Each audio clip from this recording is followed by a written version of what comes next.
So ayan po mga amigo, ito na po yung latest sa bahay na pinapagawa kita dyan at nagpaplatada na po na. Ewan ko paano nila nalaman yun, bakit paano nila nalaman pinangkugal lang ng magulang.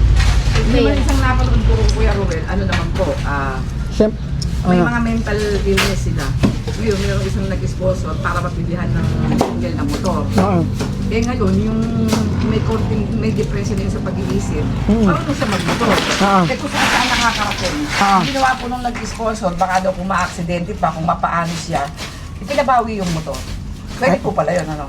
kaya naman. Oo, pinakuha po ulit. Ibigay niya lang daw sa iba. Sa iba, depende sa nag-sponsor. Opo. Kagaya nung before, may nag-sponsor sa mga Aprikano ng laptop. Opo.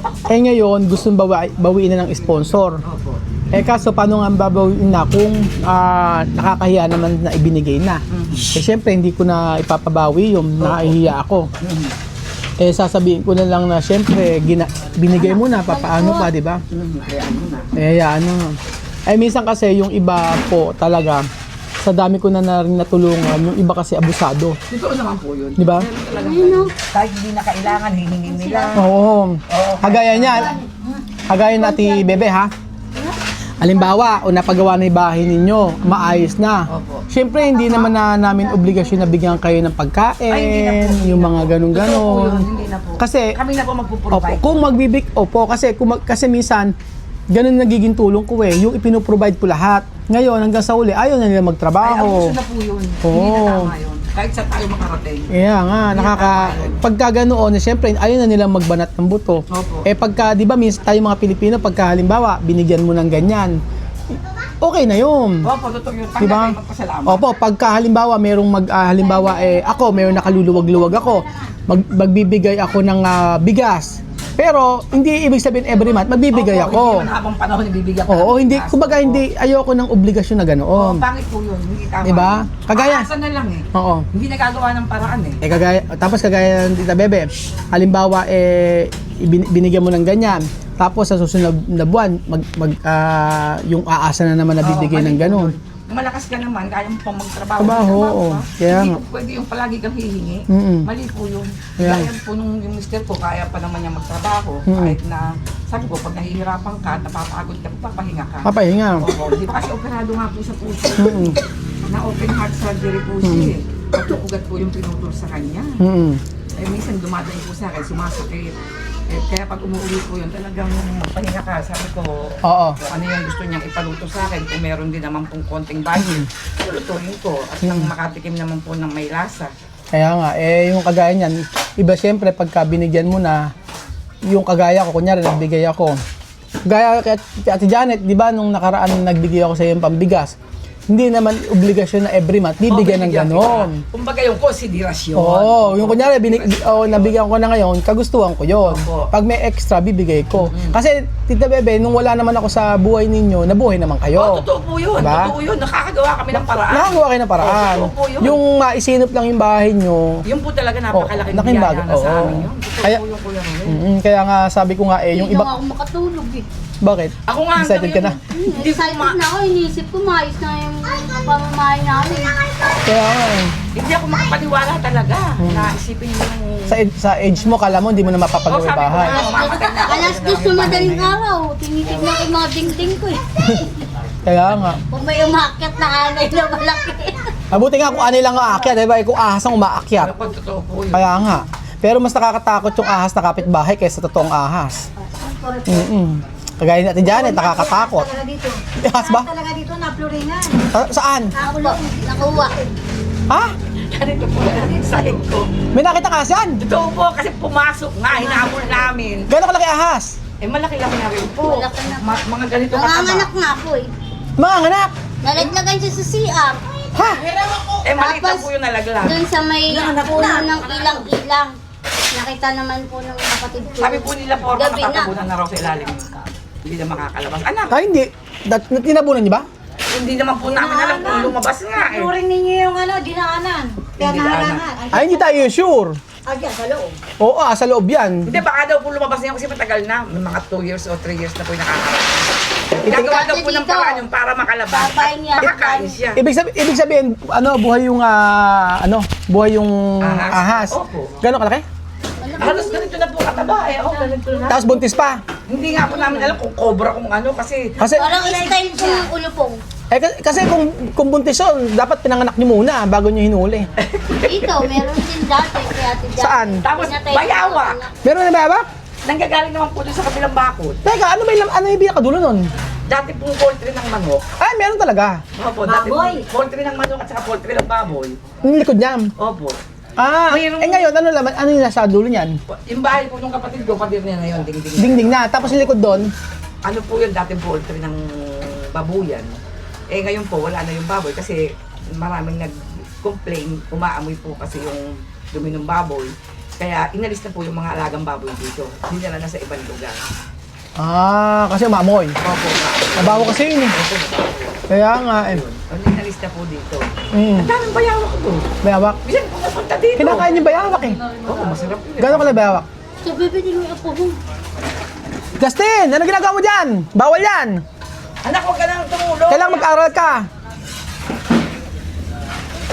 Ba't mas gusto mong ganyan kaysa mag-aral na eh? Okay, okay na po. Nagawa niya na po yung assignment niya. Nagawa na yung assignment na. Sumulat na din po niya yung pangalan niya. Hmm. Kaya pinapabayaan ko na po siya. Marunong mo magsulat ng pangalan. Kung may hawak ka po pamalo. Pag may hawak. Kaya pala ano na siya sa sa'yo, nasawa na kapapalo. Buti pinapalo mo. Pagka po hindi na, pagka yung lalamunan namin sobrang sakit na kahihiyaw sa kanya. Doon ko na siya papaluin.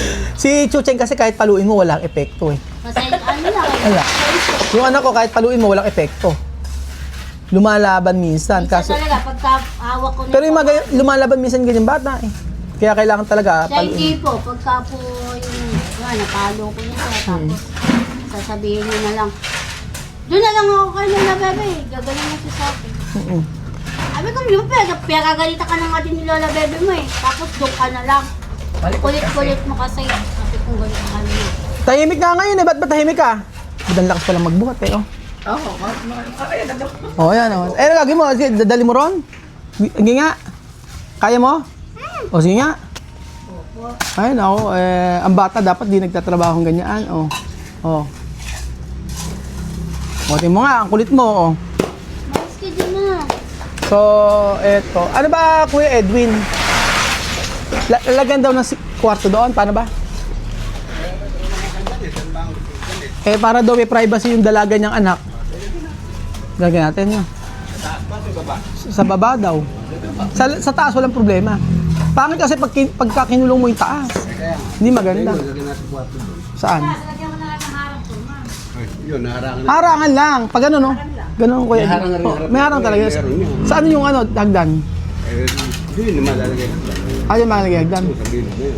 Kaya nga, ano pa rin naman ang kailangan. Ayun, meron ka pala tungtungan eh. Tungtungan na hagdan, pwede yun. Kalas. Kaya nga, okay, pati yung paplatada nga. Ilagay na sa kwarto doon. Ngayon lang ba pinatladahan yan? Pati taas? Oo. Si JC lang talaga malupit. Ano? Si JC. Dapat pala yung magkano rate ni JC? Ha? 9 na ano? Oo, tama na. I-9 mo na. Tutuloy masipag naman. Siya nga lang, kaya taas mo na. Oo, okay na yun.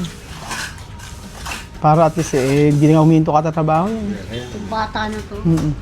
Pag mamayang hapon, pag-uwi nyo, mag-uwi kayo. Kuya Ronald, yung pong takwan pala, hinog ba? Ay, sarap nga. Ay talaga? Oo, yung pakwan. Alam mo ba, 3 araw ko tinitira yun. Pinakain. Nilagay niyo po sa kayo. Kasi nga yung mga bata pagka uwi na, hindi na. Bilagay ko sa freezer. Opo. Gusto ko freezer eh. Pag ayaw nyo yung pakwan, ibigay nyo sa akin pag sawan-sawa na kayo. Hindi, pero ang isa din kay Jessie, kay ano naman kay Justin. Kay Justin. Nabigyan ko na si Jessie eh. Oo. Saka si Piscal eh, nabigyan ko na eh. Kasi ako kasi pag gabi yun lang kinakain ko. Opo, pakwan. Hindi na ako nagra-rice. Ang kain ko na ngayon, Lola, Tita Bebe, tanghali, tsaka Hindi, umaga po kinabukasan. talaga kumain. Bilitin niyo kumain. Ito, bebe. Hindi ako makakain. Sa tinapay. Bebe. Di ba inapon mo po siya nung gabi? Hindi ba ako napapansin, Tita Bebe? Ang laki na ng pinate ko. Oo nga po eh. Mas maganda daw kung pumayat na sa natural na paraan. Nag-i-inject ako. Mas maganda raw kung pumayat yung natural na paraan. Nagtimbang ako, 10 kilo na nawala sa akin. Ay, laki! Oo. Eh ako po, 80 kilos ako eh. 80 kilos ka ba? Opo. Ala ka naman kasi ginawa, kundi bang mukbang. Hindi naman po masyado. Mukbang ka na mukbang. Hindi naman po. Lahat lagi araw-araw masapa ulam mo. Eh, na mild stroke pa ako. Oo. Na mild stroke Hindi ka pala pwede magalit na eh. Nagpipigil po ako. Nagpipigil ka Pero mas delikado. pag nagpipigil. Opo, kasi parang nagsisikap yung dibdib ko. Oo. Ganun. Hindi ka naman na-stress sa buhay. Madalas po, pero ako naman. Saan ka na-stress? Eh, sa mister ko, sa mga anak ko, ganyan. Abay, normal yun. Normal na lang po yung kasama sa buhay. Yung mga shortcoming Eh kasi ano mo naman yung mga anak, malalaki ni anak mo eh. Opo, malalaki na. Eh si Jessica matagal pa i-stressin nito. Ito lalo dito. Maganda ka na. Jessica, maghanda ka na ng ano dyan. Maraming ano. Sabi ko nga, 2 days pa lang eh. 2 days pa lang, nakausap na ako agad ng teacher. Tapos eh. Sa susunod, sa principal ka na mga ano. Sa office kasi yan. Sa susunod, sa principal office ka na ano. Papa niya, hinarap ko sa teacher para alam. Buti nga, di ka na namak ng klase mo ka eh. Ibang-iba siya kay ate niya, sabi ng teacher. O, tahimik kasi Gumanon pa yung Pisngi. Teacher. hawak-hawak pa yung ulo. So kung nakakita eh, pumasok lang yun lahat ng klase naglalaruan dahil siya promotor. Oo.